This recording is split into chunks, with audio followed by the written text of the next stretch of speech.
other interesting things coming up, which I think will be, I'm curious to see how it's come out.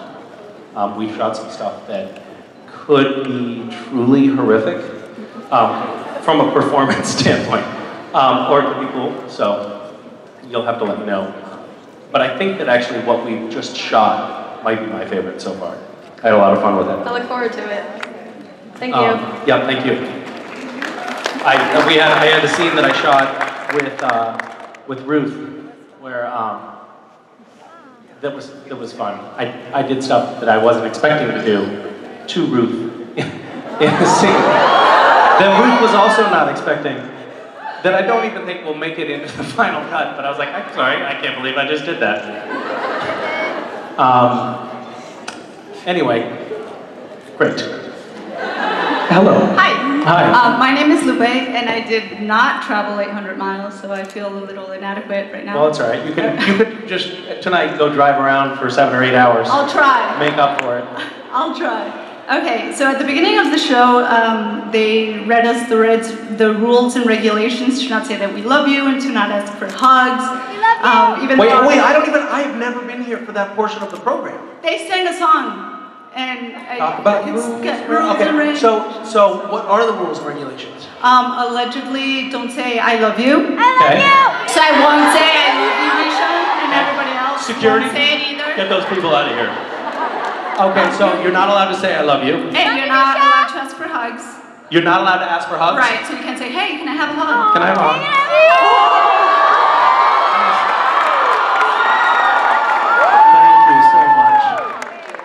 I love you. Okay, what are the other rules? I don't know. I don't think there were. I don't know, I wasn't listening. No videotaping? Right. Well, that is one that a quick YouTube search will prove that everyone follows. Well, after that, they followed it up with a little how to properly videotape so you don't, put How to crap. discreetly videotape? No. How to break the rules and not get caught? No, I think it was more like so that everybody on YouTube can enjoy it properly and not like kind of under your shoulder. Like, so landscape, I wasn't listening. Do landscape, don't videotape, it's against the rules. But if you are going to film it, make sure you shoot in landscape, get a good framing, put a little bit of space over the head, and everything, I believe. Don't shoot the back of the head of the person that's sitting right in front of you. Yeah, kind of maybe bring a tripod. I saw bring a tripod, I saw people with tripods back there. That would be a good one. Okay. I don't remember the other ones. I'm not gonna lie to you. All right. Okay. So after all that, what is your favorite rule and or regulation to break, past, present, or future, or that you've ever broken, or that you will never break again? That's a lot of questions. You can pick one. I said or. So, I am not a big fan of arbitrary rules, and my definition of arbitrary rules is probably broader than it should be. I consider a lot of things stupid that we all sign up for. Like, why do we have men's and women's bathrooms? Shouldn't we all just share one bathroom? Yes. Things like that. Like, where do we develop these rules and conventions that have absolutely no founding on anything? But I've done a lot of things that other people consider breaking the rules. And I often do it sort of without thinking, like, oh yeah, of course you can, I got arrested very briefly once for reading on the roof of a bank at midnight. And I climbed up onto the roof of a bank simply because I saw that it was like, well, there's good street lighting right there. I could just lean up on the wall, up on the top of the roof of the bank and read up there. That'd be great. And then, I got up there and I was reading, and all of a sudden the floodlights came on from adjacent buildings, and I was surrounded by cops. Because obviously people had reported that someone was breaking into the bank. I went for a run in Griffith Park, which is in Los Angeles, and I found myself climbing over a very, very tall chain link fence that also had razor wire at the top, and I was like, why is this fence in the middle of this beautiful park? Here I was on this nice little coyote trail, running, feeling good, and then I come across this fence. I'm like, F you, fence. I want to keep going. So I climbed the fence and came down, and I kept running, and I found that I was actually in the LA Zoo, which I didn't realize. And in the part where like the animals are just walking, like I was in animal enclosures at the LA Zoo, and I didn't know it. So luckily it wasn't like, there were pigs. I was in with some sort of like wild pigs, which is fine. I was eventually asked to leave. So that sort of stuff happens, and so I like to convey this sentiment a little bit to my children, and so sometimes, like, I've been making this, we go to the museum a lot, me and the kids, and when we go to the museum, they have so many rules that it's like, it's designed to make children feel bad and uncomfortable. Like, that's what a museum is trying to convey to children, like, don't touch that, don't get near that, don't sit. So there's like a concrete wall that's maybe 2 feet tall and 18 inches wide, that's just running along right next to the grass outside. And my daughter goes and sits on it, and a security guard comes up and is like, excuse me, you have to get off that. Why? Why does she have to get off that? I put my kid on my shoulders on the lawn at the museum at LACMA, and the other security guards came up and said, sir, you have to take the child off your shoulders. So why? It's a liability. You can't have kids on your shoulders. So that really made me, those kind of things make me mad, and I convey this to the kids. Like, these are stupid rules. There are rules that make sense. Like, you shouldn't shoot someone with a gun that has live ammunition in it. Yes. That's a rule that makes sense, and we should follow that. But if, these stupid museum rules, like, you know what? Don't worry about it. If someone tells you not to do that, whatever. Just do it again when they're not looking.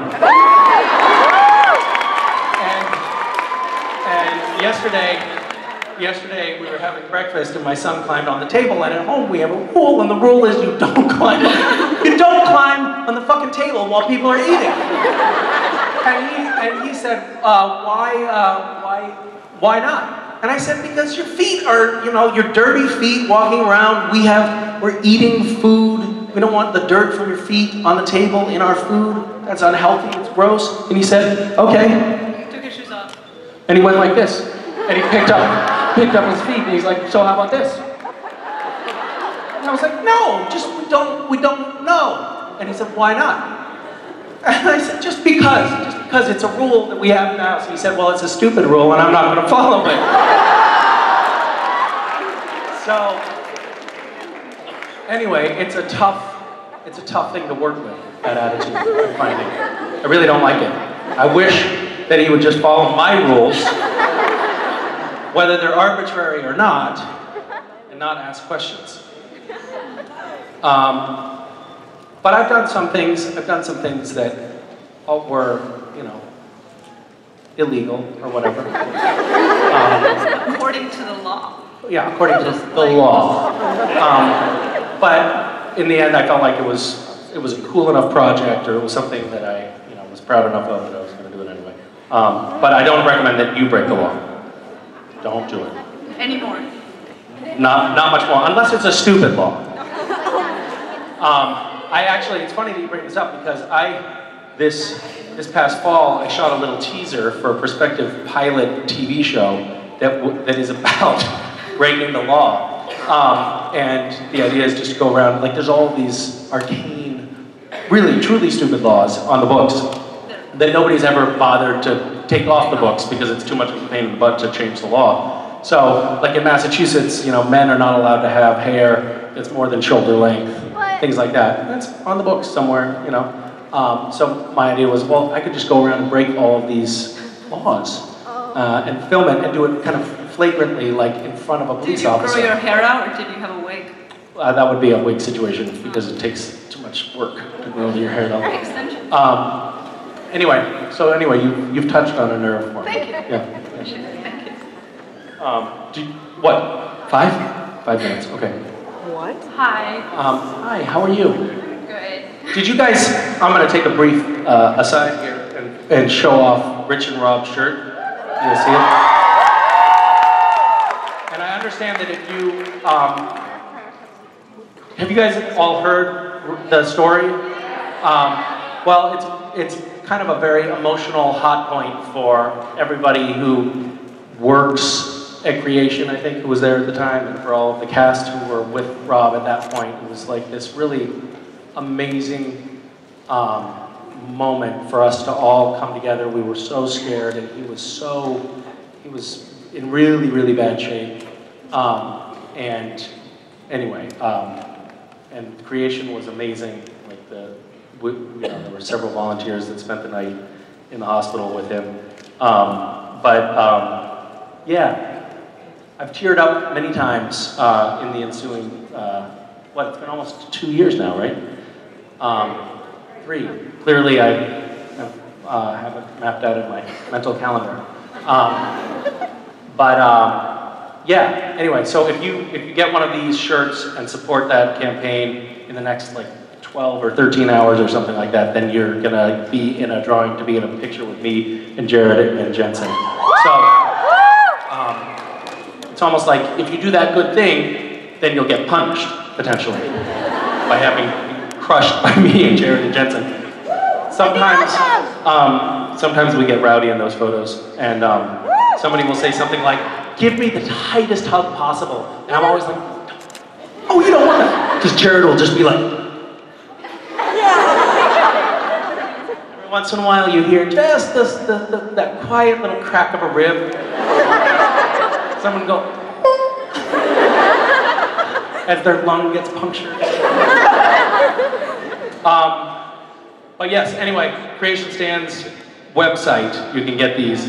And Creation has just been really awesome with this and supporting the charities that the SBM family cares about the most. So if you're gonna get any Supernatural swag, get it there instead of, Hot Topic or something, because it's also going to support a good cause. We like that, so good. All right, hi. Hi. My dragon and I were wondering if you could be any mythical creature, what would you be? Her dragon, which she's holding up right there, and her would like to know if I could be any mythical creature, what would it be? But I thought you said miserable creature, which threw me for a second, and then I figured it out. Wait, what'd you say? I said you would be Mark Shepard. Is that? If you could be any miserable creature, what would you be? Unicorn, obviously. It's kind of too easy, that question. Thank you. Thank you. Hi. Hi, if you could be any version of Castiel. That's right. Well, they really don't like Billy Moran. Sounds like you've been getting booed a lot this weekend. Yeah. Wow, tough crowd. Sorry, guys. Sorry. How's it going? How is backstage? How is the green room? Awesome. Good. Keeping it, it's good. What were you guys doing? What were we doing? There's a lot of wrestling. Wrestling. No. What have you been doing? Why are you so sweaty? I don't know. I got hot. I think I must have gotten nervous at some point. Oh, I know what it was. This child asked me to go to her prom with her, and then the crowd started booing at me because I wasn't immediately agreeing to go. She lives in Miami. It's in May. I'm going to be out of the country. Like, I have a lot of reasons why this is not convenient for me. I feel like these guys are like, you should go to the prom. I feel like Jacksonville is where all the boo happy Floridians live. It's It's a boo happy crowd. I feel like if they had rotten tomatoes, they'd be throwing them. Way to bring that up. Can we put a pin in this? Can we see how things are going? Would you be okay with maybe finding a backup just in case? I've never done a proposal. Because I am going to be in Europe at the time, which makes it very hard for me. Why don't you just bring her to Europe with you? I feel You want to come to Europe? We could do like a prom honeymoon instead of the prom itself or something.